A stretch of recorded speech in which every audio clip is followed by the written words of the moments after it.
किसी स्थान में एक कृषक दंपति निवास करते थे। किसान तो वृद्ध हो चुका था, जबकि उसकी पत्नी अभी तक जवान थी।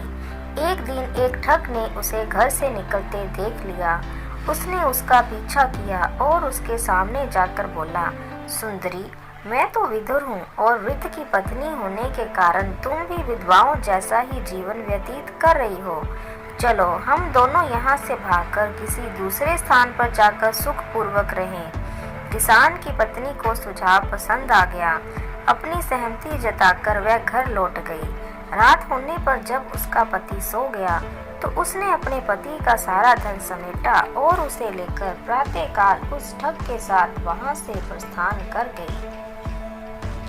जब वे दोनों अपने ग्राम से बहुत दूर निकल गए तो मार्ग में उन्हें एक गहरी नदी मिली। उस समय उस ठग के मन में विचार आया कि इस पहले से ही भोगी हुई स्त्री को अपने साथ ले जाकर क्या करूँगा। ये विचार करके उसने कृषक पत्नी से कहा, प्रिय, ये नदी बहुत गहरी है। ऐसा करता हूँ कि पहले इस गठरी को ले जाकर उस किनारे पर रखाता हूँ, बाद में तुमको अपनी पीठ पर लादकर उस पार ले जाऊंगा। कृषक पत्नी बोली, ठीक है, जैसा तुम्हें उचित लगे वैसा ही करो। जब वह कृषक पत्नी उसे गठरी देने लगी तो ठग बोला, अपने पहने हुए गहने और अपने शरीर पर पहने हुए वस्त्र भी उतार कर दे दो।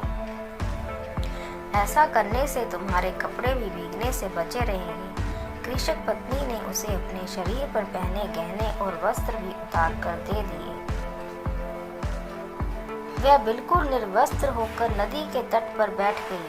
ठग उन वस्तुओं को लेकर नदी के दूसरे किनारे पर पहुंचा और फिर कभी लौटकर नहीं आया। वह स्त्री अपने प्रेमी के लौटने की प्रतीक्षा में बैठी थी कि तभी एक गिदड़ी अपने मुंह में मांस का एक टुकड़ा दबाए उसके समीप पहुंची।